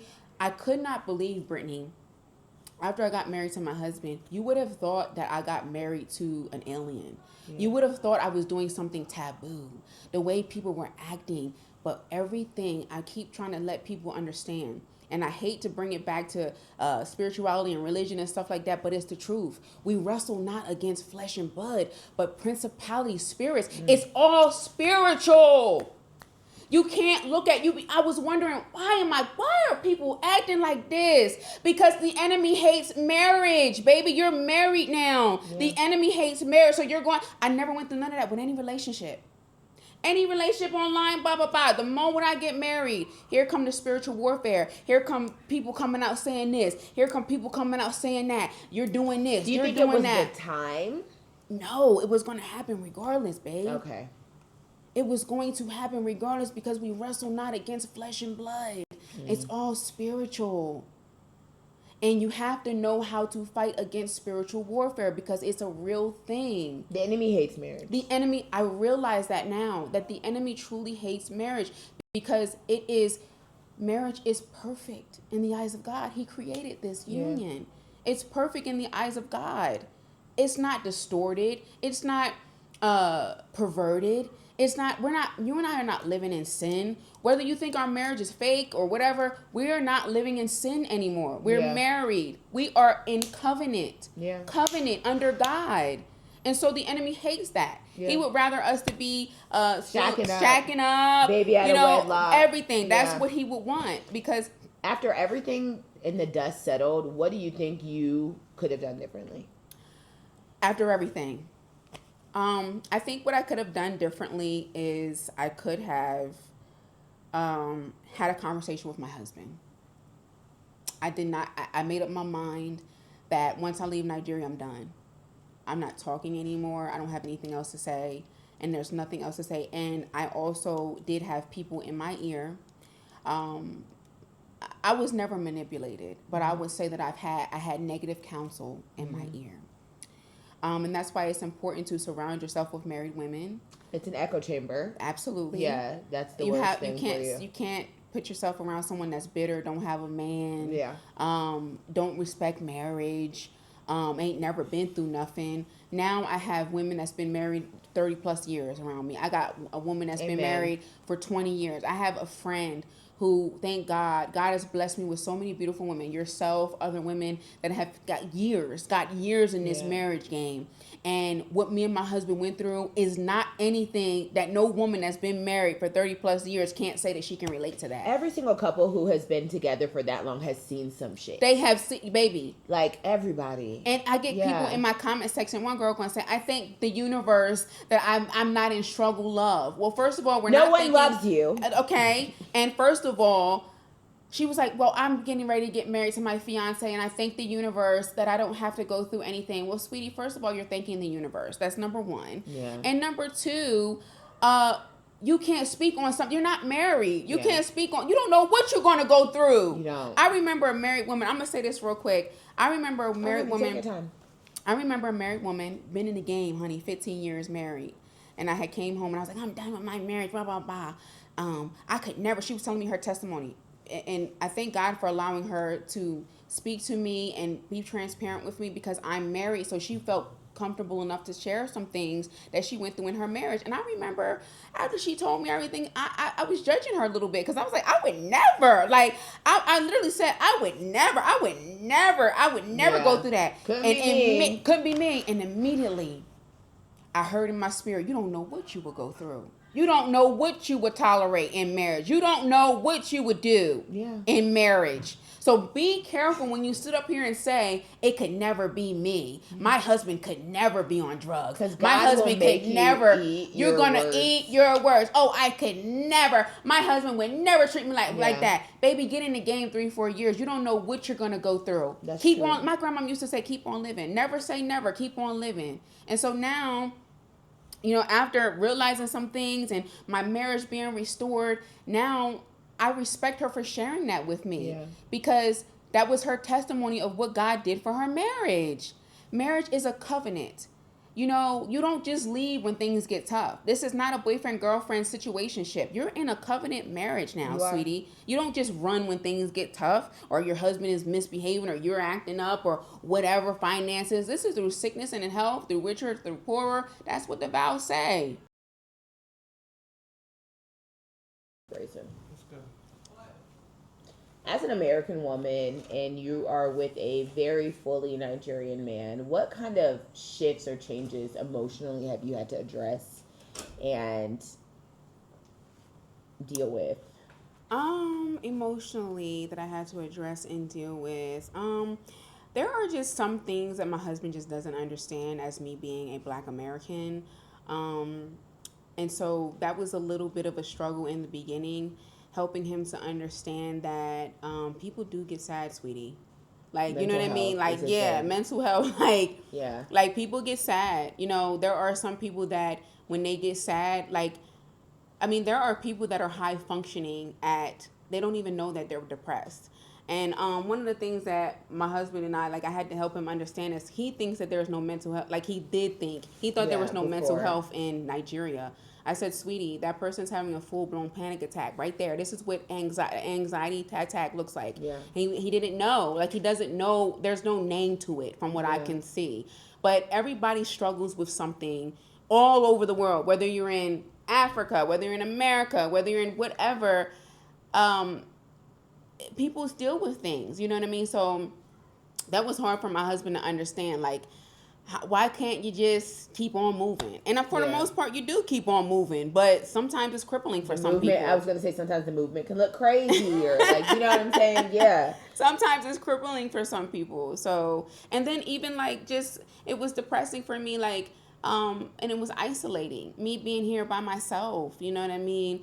And some of the things that I dealt with, you know what I mean? Being home by myself, being homesick, not having my cats, going through what I'm going through online. It was a lot. And it took a toll on me mentally. And then the spiritual warfare, someone coming out, lying. I dealt with a lot of lies. Like right after we got married, it was so many lies that were just coming out. And that was very depressing for me. Like, I don't want to film. Why would I want to film? Like, and then I'm dealing with all of this. So my husband sometimes couldn't understand, why is this affecting you like this? But it did take a toll on me. So he understands now, you know what I mean? And he understands what I need, you know what I mean? The things that I need. How did you like psychologically psych yourself up to come back? Like, it what wasn't did you psychologically do to prepare emotionally? It was a lot of prayer and fasting. First of all, I had to get the green light through prayer and fasting. So when me and my husband and we made up, we're talking again. That was the first thing that I did. I went on a fast, a 3-day fast. I didn't eat anything, didn't eat or drink anything. They call it the Esther fast, where it's like you don't eat or drink anything. So I did that for 3 days. Damn, not even water? No water, no eating, no drinking. I literally stayed in one room all day, the whole single day. Okay, so you kind of sleep through it. I didn't sleep. So, okay, in fasting, your food, your nutrition is in the word of the Lord. That is your bread. That is your daily bread. Reading your Bible, being in your word, that is your daily bread. So when your spirit and your flesh is weak and empty, because that's what fasting is. You're emptying out, you're crucifying your flesh, okay? And you're trying to hear the voice of the Lord, and you're trying to get deliverance. There's deliverance that takes place when you fast and pray. So that's what we did. We went on a fast, and I wanted to make sure, like, I don't want to be in my flesh when it comes to this decision. I want to know that this is God. Yeah. I want to know that this is the right move, and I got the green light. And how I knew that it was the right move was because the way God orchestrated everything for my time to come back. Okay. When it came to my cats, everything I had to do for my cats, I paid a fraction of the price that I paid when we were preparing for Barbados. When it came to my flight, how much I paid for my flight. God went before me and everything, me leading back to, and then there's things that I haven't presented to the world yet because it's not time yet. But he did everything from where we're living. Yeah. From God is in this, baby. And you can't convince me or tell me otherwise because I've done the work to understand. And that's the difference when people project certain things on you. I have a relationship with God. Yes. God is ministering me and speaking to me. And I take my relationship very serious to the point where I'm not doing anything. I'm not moving unless I know without a doubt.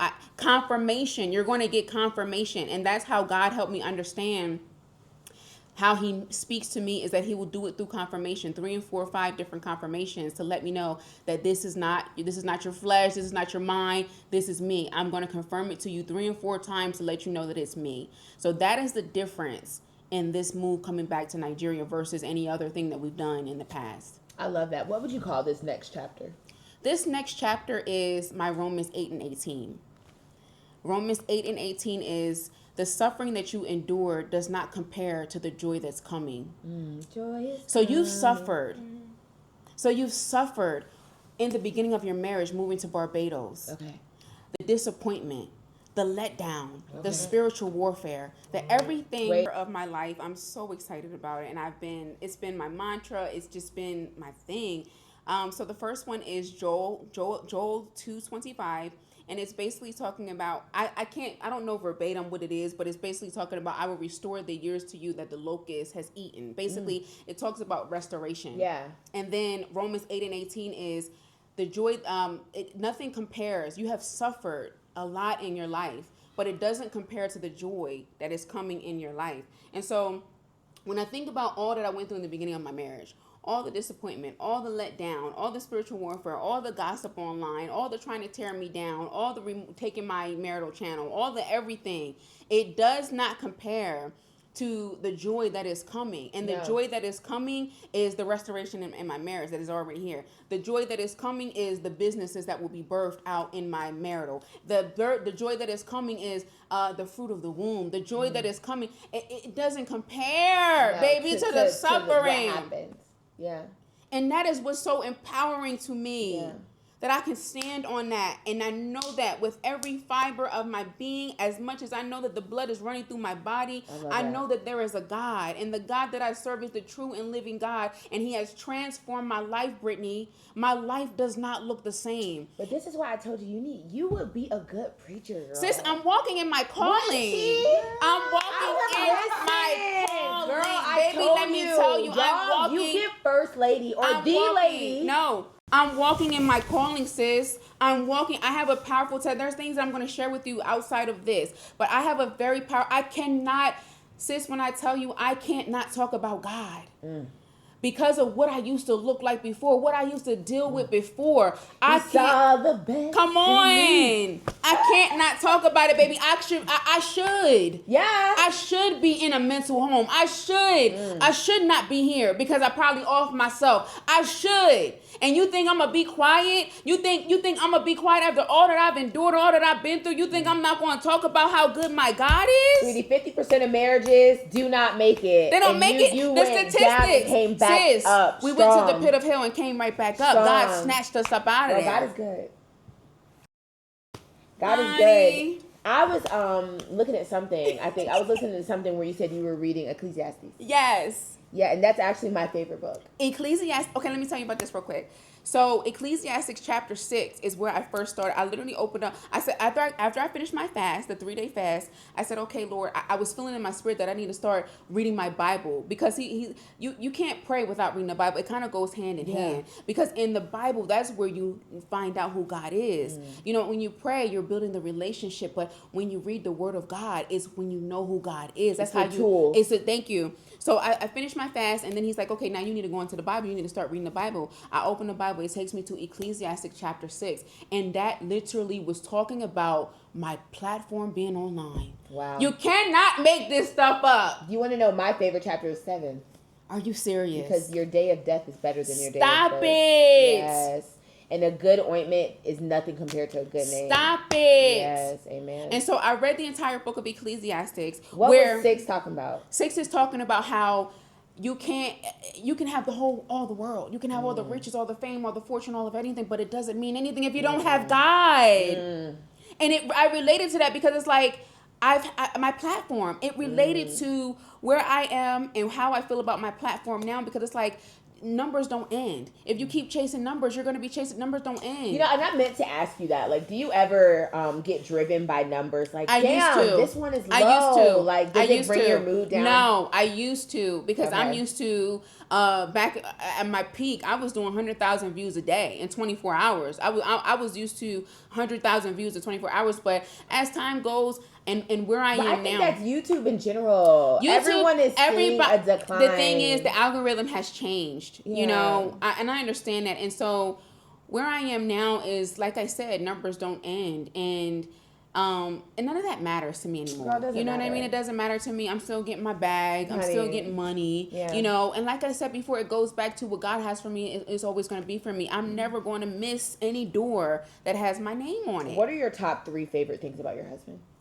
Oh my God. Oh my gosh. My top 3 favorite things about my husband. My husband is, I can literally tell my husband, like I could literally say, now listen, don't take this because we got people that twist things. Let them twist it.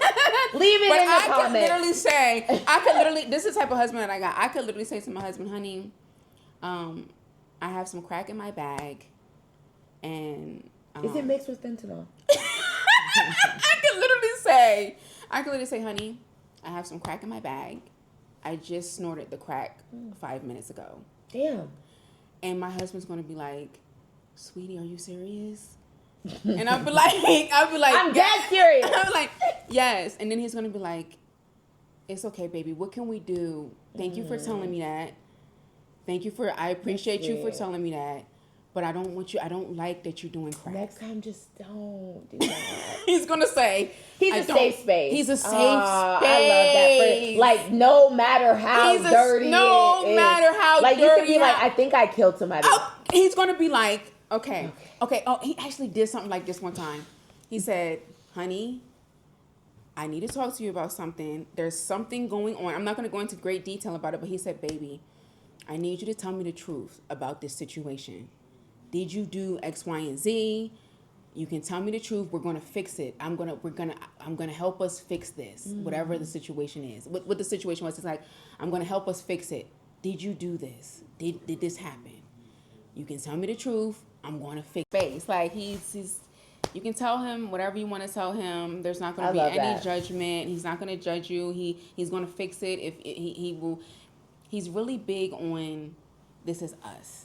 This is us talking. What can we do? What can we do to fix it? Yeah. I'm not taking this nowhere. This is us. My husband, another thing I love about my husband, he does not run his mouth. Okay. It's important. He does not run his mouth. My husband could have said things to his family about me in our marriage, about things. He could have talked bad about me to his friends. He could have done that. He did not. He's intentional with his tongue. He's very, very, very, very. He does not do the gossiping. He's not the type that's going to sit around and gossip about people or, talk open his mouth and just say anything to anybody. Man. He's a real man when it comes to that. He's a safe space, like you said. He's a protector. So that is with the protector thing where he sat me down and said, honey, you need to tell me the truth about this situation. Yeah. Like, did this happen? Did you do this? X, Y, and Z. You can tell me. I'm going to fix it. You don't even got to worry about fixing it. I'm going to fix it. Let me do it. He's a protector. And I love that my husband loves for me to look beautiful. My husband wants me to be beautiful 24/7. He always wants my hair done, my makeup done, my nails done. He wants me. He's not that type of husband where it's like, you're doing too much. That's too much makeup. That's too much hair. He wants me to. You don't got to do all that. You got to do all that with him. They say that and then they like look at other girls. Thank you. Yeah. My husband want me to be the biggest, loudest, dramaticest, whatever. My woman is the most beautiful. The most beautiful, and he wants me to act like a queen. You up. He's teaching me to understand that you are a queen now. He's teaching me to understand that you're married. You are in a very high position. You have reached a goal that a lot of women want to reach, being married. You have to conduct yourself and act yourself as a wife. Yeah. You don't answer to nobody but God and me. You ain't got the nothing. Yeah. And that was hard for me to adjust to. Were you ever like not modest? Like dressing? I would say yeah. Me too. Especially when I first, but I didn't know until I came to Nigeria. Oh my God, I tell people that all the time. I'm like, I've never felt like actually uncomfortable in my clothes until I moved here. I didn't know. I'm thinking that this is cute. Am I a hoochie? I'm thinking that this is cute. So literally, like when I came to Nigeria, and my husband's there. Well, he wasn't my husband at the time, but he was like, "Let me see your bag. Let me see what you brought to pack." And he was like, you can't wear that. He was like, no. He was like, do you have anything that's like that would be controlling? Cropped. Right. I was wearing crop stuff too. No. And my skirts, girl, my skirts were like up to here, and and he was like, no, you can't wear that. You know what's so embarrassing? Shola was like, so do you like just not wear bra? Oh my God. And then it made me like, damn. You don't have to work. They will teach you. Sit up. They sit up, so you don't need a bra. Yeah, but he was like... Yeah. We don't need the nipples showing through the shirt. We don't need... But see, that would be controlling to some people. But they're saying that because this is a modest country. They don't want you looking like a shower. They don't want us looking like a shower. Yeah. Oh, now, sweetie, I'm... So yeah, if you don't want to be controlled, if you want to be out here looking like a shower, then you don't need to be controlled now in that way. I see the but he's beauty doing in that. Thank you.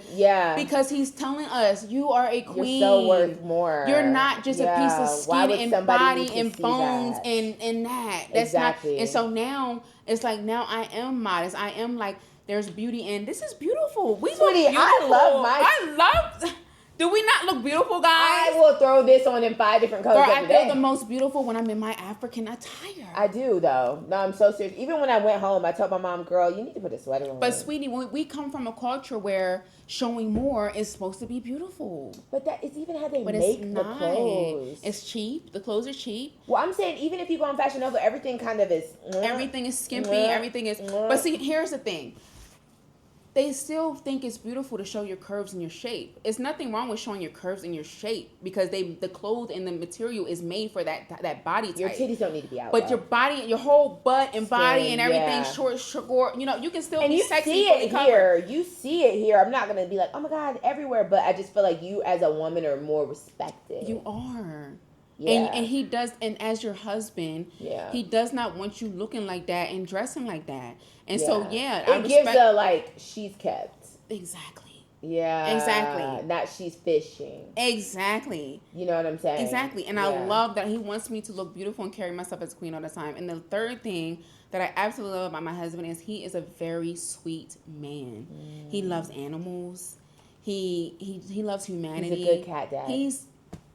He's going to make a great father. He's a very sweet man, but he doesn't show that on the outside. Like, he shows that to the ones he loves. Yeah. And he never comes home empty-handed. So when he comes home, when he goes out, he's going to come back with my favorite snack. Yeah. He's going to come back with a pair of cute earrings. I love that. A bracelet. He always thinks about me when he's out, and I just think it's so sweet. Y'all both light up when you talk about each other. Well, I'm really happy to have had you. I cannot wait for this next chapter to unfold. Yes. And the dawn is always darkest before dusk. And I've seen you like just really prevail through so much. Yes. And I know that there's so much more to come. So I know that there's things you cannot share. Yes. And that we're just going to see. But I just want you to know, like, I'm here to watch you win every step of the way. so much. Thank you. Y'all are going to follow her if you're not already. Yes. We're going to support her endeavors. We are going to love on her, support her. Thank you so much.